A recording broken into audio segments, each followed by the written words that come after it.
Żvolta mhux mistennija fil-każ ta' Charlene Farrugia hekk kif fil-bidu tal-kumpilazzjoni feċ isem ġdid li jista' jkun hu u mhux John Woods illi wettaq id-delitt 12-il sena ilu.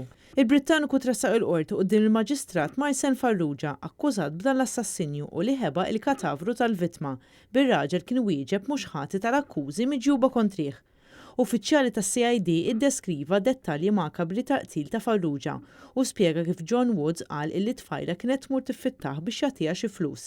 Saħaq li jedditu li jekk mhux se jagħtiha flus kienet se tgħid lis-sieħba tiegħu li kien qelbiela meta dan ma kienx minnu. Fl-ewwel statement li kien tal-pulizija, Woods kien qalilhom li kien ta' daqqa ta' sekkina fonqa u poġġa idu fuq ħalqa biex iżommilha nnifs sakemm mietet. U waħala l-katavru tagħha mod tibsaqqu iżda kellu diversi ilmenti mant residenti li kienu joqogħdu fl-istess blokka li kien hemm riħa tinten. Għalhekk qatta l-ġisem ta' Farrugia f'erba' biċċiet biex ikun jista' joħorġu f'boros suwed u ġarrhom fil-karozza tagħha stess. Wara rema il-boros f'żewġ skips f'San Pawl il-Baħar ħalla l-boros li kien fihom ir-ras u s-saqajn fis-sur. Preżenti fl-awla kien hemm oħt il-vittma Naomi Farrugia li xi bdiet tisma' dawn id-dettalji xokkanti ta' kif inqatlet oħtha infaqet tibki.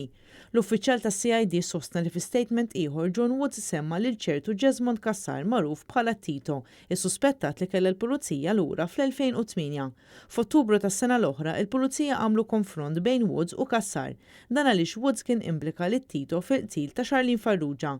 L-aħħar sqarrija ta' Woods saret fit-2 ta' Lulju li għadda fejn l-attitudni tiegħu kienet totalment differenti. Il-kumpilazzjoni ġiet aġġornata għal nhar l-Erbgħa fejn mistenni jixed missier il-vittma, il-persuna li għamel rapport għand il-pulizija dwar l-għajbien ta' bintu. Għal John Paul Woods deret l-avukat Roberta Bonello filwaqt li aqraba tal-vittma der l-avukat Mario Mifsud.